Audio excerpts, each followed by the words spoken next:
Next day was so stinking fun. Joe is such a good guy. Just being around Joe is fun for me. I've joked about how, whenever I'm with Joe, I just agree with him the whole time. I'm always like, I know, Joe. Yes, that's how I feel. Because two elements. One, I look up to him like a big brother, so I feel like his advice. There was a moment actually on the episode where he was telling me to like stop worrying about what people are saying about me on the internet or on social media, and I almost could hear inspirational music behind him. I was getting goosebumps as he was like giving me, he's like, Jeff, it's okay. They all work for you, dude. Every time they post about you and that kind of stuff, that's all for you. That's all positive. That's all marketing. Don't look into it. He was just like, he was building me up on the thing and trying to encourage me and steer me in the right direction. It was very, very healthy for my mental health, and it was great. So those are the reasons I like being on Joe Rogan, is because I can sit there and just get to spend 3 hours with a guy I like to think is my friend. A thing happened this week, before I yammer on about the other things in the podcast. Like, the first thing we talked about was Ronda Rousey. And I was trying to tell him, I was like, yeah, but why it pissed me off is because you're my friend, Joe. And I wanted to defend you. Now, even though you're agreeing with Ronda Rousey and you're not mad at her for what she said, I'm mad about her. I'm mad about what she said because you're my friend and I love you. I'm friends with Holly Holm. I love her to death. And I'm friends with you, Joe Rogan, and I love you to death. So when Ronda Rousey says a bad thing about you or Holly Holm, I go, hey, shut the fuck up. Now, that doesn't mean that Ronda Rousey might not be a great person to her peers. Might mean that Ronda Rousey is one of the greatest pioneers in UFC. I don't give a shit. I'm a loyal guy. When I hear you say a foul thing about one of my buddies, I defend them, which is my last request, by the way, if I ever die, or to any of my friends that might listen to my podcast. All I really ask from you, I don't need $1 from you. I don't need you to hang out with me every day. I don't even need you to respond to the text messages we send right away.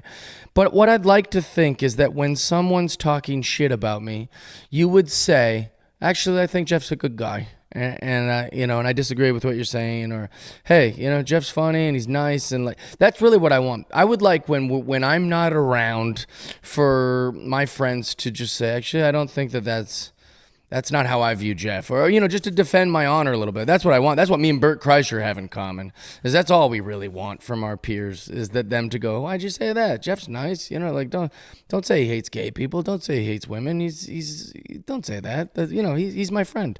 So that's what I was doing with Joe on the podcast about Ronda Rousey or any of those other things. In fact, I was taking an Uber in Austin, Texas from the mothership, and I get in, and the girl driving, I'm not going to describe the way she looks, but if I was to profile, I would say that she's a very left-leaning woman. She had a lot of the stereotypical things, excuse me, of a left-leaning lady. Now, that being said, I get in the Uber. I go, how's it going? Pretty late, huh? You're driving pretty late? Just trying to make conversation with the Uber driver. And she's like, yeah, I drive at this hour. It's just better, for me. And I go, oh. She goes, yeah, I don't sleep much. I was like, oh, okay. So we're just small talking like you do with an Uber driver. And she goes, oh, you don't live in Texas? And I was like, nah, I'm just here working. And she goes, at this hour? And I was like, oh, come. We basically got down the path where I name dropped. I'm proud that I was on Joe Rogan, so I'll tell anyone who will listen. I'm not ashamed to talk about the things I'm proud of. It might sound like a name drop or whatever, but I like it. I want people to know of the things I'm proud of. You talk about your wife or husband or kids because you're proud of them. I don't have a wife or husband or kids. I have my comedy career, so I brag about it. I name drop, and so I was like, yeah, I was on Joe Rogan this morning, and then she immediately changed her tone, or her whole demeanor changed. She's like, oh, we all hate him here in Texas. And in my mind, I was like, that can't be right. Also, Texas is big, and I imagine most of Texas loves Joe Rogan. She might be in such a bubble that she thinks because her Austin friends talk shit about Joe Rogan. Anyways, it annoyed me so much. The second I heard her say that, I was just so like, I wanted to defend him. And I was like, well, I don't see it that way. I mean, maybe I'm in a bubble or maybe you're in a bubble, but I don't think everyone hates Joe Rogan. I love him. He's my friend. And I know millions of people who like him in my life and in my career. And she's like, yeah, well, I don't think that's true. People hate Joe. And she was like, just saying, she just wouldn't drop it. And I just couldn't let it go. I couldn't drop it. It bothered me a lot. So that being said, that's what a lot of the episode is just me showing my loyalty to Joe Rogan. I hope you give it a listen. This was my 3rd appearance. So if you liked my appearance on Joe Rogan, go back and watch a couple of the other ones. They were very, very fun. On the episode, I talked about how I'm moving to Austin. I said, I got to get out of here. This Gavin Newsom, and maybe I'm a victim of my algorithm, but this Gavin Newsom scares the fuck out of me. I said, scares the shit out of me. And since then, Fox News and a lot of people have picked up that quote and ran articles on it today, which shows how slow the news must be. And also they're setting me up to get dunked on too, because one of the things said top comedian. I mean, I'd like to think that's true, but I don't know why, that gives people ammunition. Like, I don't know if he's the top comedian. I've never even heard of him. And then another one was A-lister. Called me an A-lister. That's never happened in my career. I've done a lot of TV and I've done a lot of stand-up comedy, but I very rarely, actually, this might be the first time ever. It's definitely the first time ever. What a pathetic loser. So this is Jeff Dye. Remember, this is the guy who started the GoFundMe to try and grift rich people into paying for him to move from California to Texas. And he is so desperate to try and get into the Rogansphere. He wants to be one of the Rogansphere comedians so bad. He's embarrassing himself. I mean, stop glazing Rogan so much, dude. First of all, according to his own story, he's already name-dropping Rogan and throwing his name around, which is why he so desperately wants to get into the Rogansphere. And you can tell he really wants in because he so kisses the ass of Brendan Schaub. He's even posting on Instagram, videos praising Brendan Schaub. By the way, he is Big Blue $, that Twitter account, that account on X that people think is Brendan Schaub. No, that's really Jeff Dye. But he just kisses Brendan Schaub's ass because he thinks Schaub can get him into the Rogansphere. But this is completely sad, completely pathetic. This dude's a loser. And that GoFundMe thing, he put it up, took it down, then Kevin Brennan talked to him, and he bitched about how he had to take it down, and what he said made no sense. It was a joke, but if people really gave me money, I would have kept it. No, it wasn't a joke. You tried starting a GoFundMe to get people to give you money to move to Texas, and you got called out for it and had to take it down, because this dude's a grifter. He's just trying to get into the Rogansphere for being in the Rogansphere. So you can go around Texas going, but he has observed Brendan Schaub, and he thinks he can do what Brendan Schaub does, but only be successful at it, because he thinks he's a much better stand-up than Brendan Schaub. So he's probably looking at Schaub and being like, hey, if I do what Schaub did, I can get in good with Rogan, become Rogan's #1 guest, get all the benefits, but I'm actually talented, unlike Schaub, so I'll be far more successful. But all he's doing is just embarrassing himself. But let me know your thoughts in the comments. Really sound. But you were jumping and doing all the, Well, you were thank doing all you. the athletic Wow, I feel shit. really good today. Thanks, B. Well, it's about time. We've been doing this podcast for 13 I know. And people have asked why we've never had her I'm on. real. I know. I'm here. I'm real. Yeah. I exist. The internet thought I was gay. What's up now? Well, you are a little gay. I mean, we but hired still. her, but yeah, Still. sure. Getting paid on the side. You know? Yeah. Yeah. What's Brennan like at home? Same. Yeah, he's pretty much the same. Work I mode? feel like work mode sometimes. Yeah. Like I'll be like, what's up with your phone? He goes, I'm dealing with stuff. I'm like, all right, he's dealing with stuff.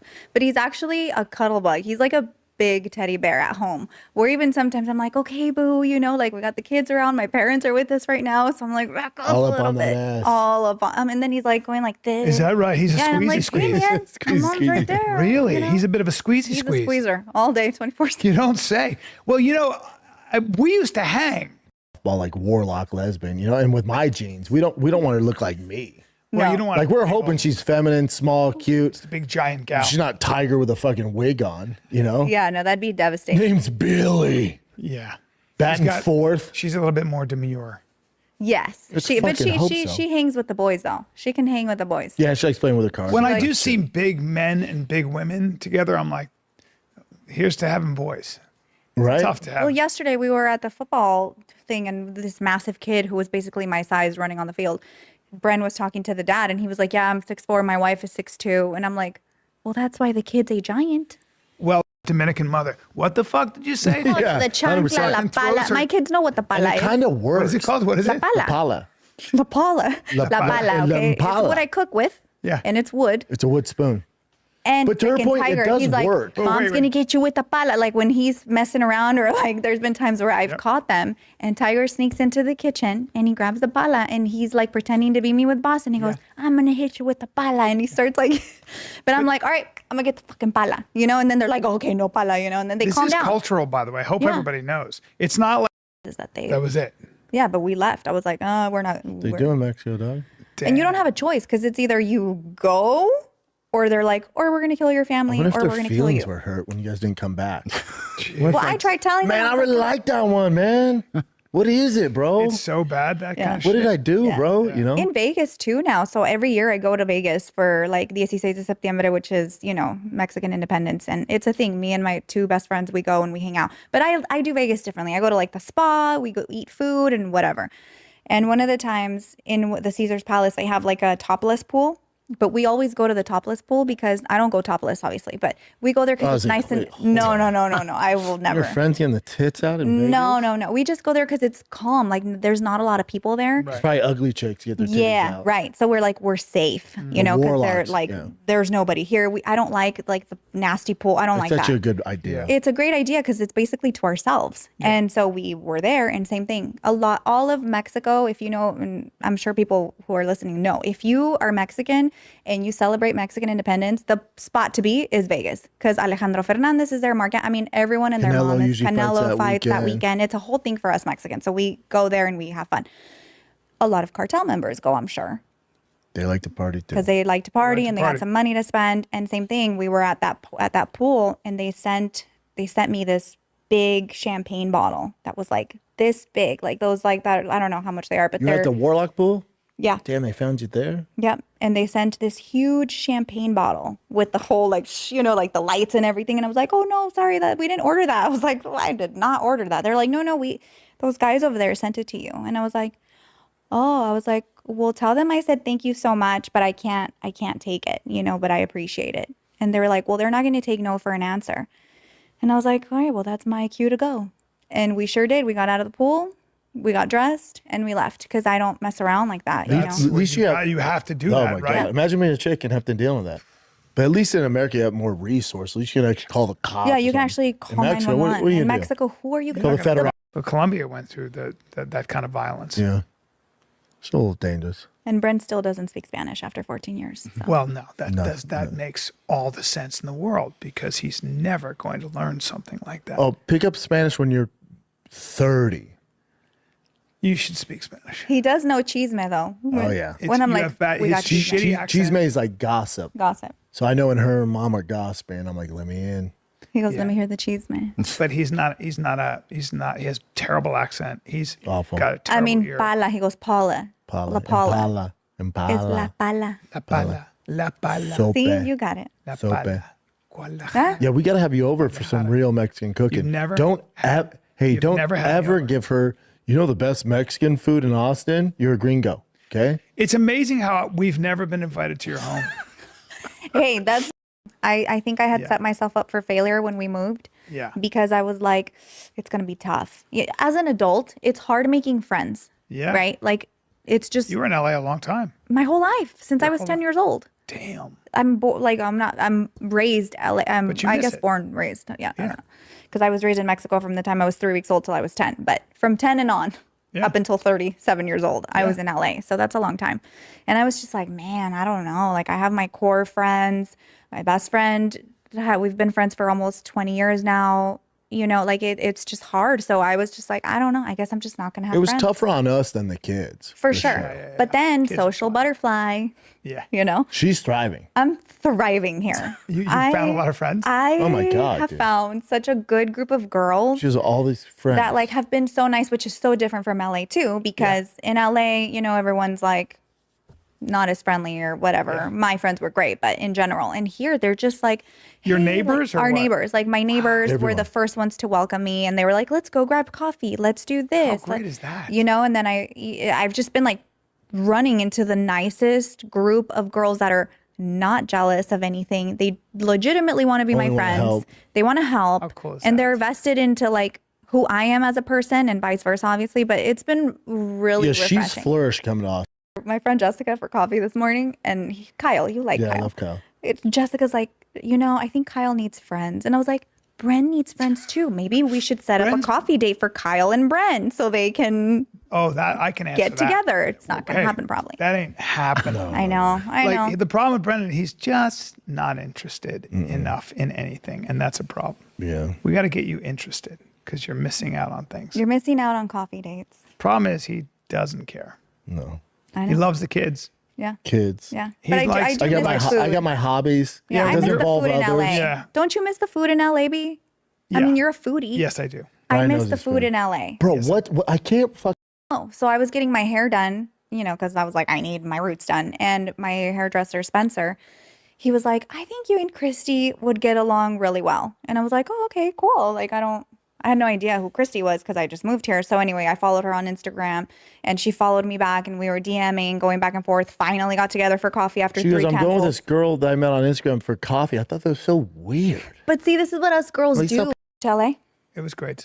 I'm so glad you came in. Thank you. Thank you guys for having me. This We've after been together 15 years. as long as we've been doing this podcast. Yeah, you guys started the Unfucking podcast real. when you and I got Really? together like 2 months later. So Yeah, I'll How bring crazy Danny is that? in. I'll bring Danny in. She'll tell some stories. I love you, B. I love you, Boo. I love you Love too. you. See you at home. See you at home. Am I getting the kids?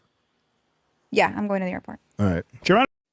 Brendan Schaub had his wife on the podcast trying to play into the Akash thing, I guess. But my God, what a child she is. First and foremost, did she say to Brian, did you call Brian Callen B? She's trying to get in on their dumb lingo. Pathetic. Sad. She's like a child. I didn't move there, but I'm not going to have any friends. Then I found some friends because, you know, I'm like a teenage high school girl. And then she couldn't even figure out how to, like, because all these people do is lie. So, like, she wants to lie and be like, I'm from Mexico. She was born and raised in America. So she had to figure out, oh, wait, I was technically born in America. So I have to say, from the time I was like 3 weeks old, I was in Mexico until 10, but then I've been in LA the entire... The whole thing's a clown show. It's so pathetic. Ugh.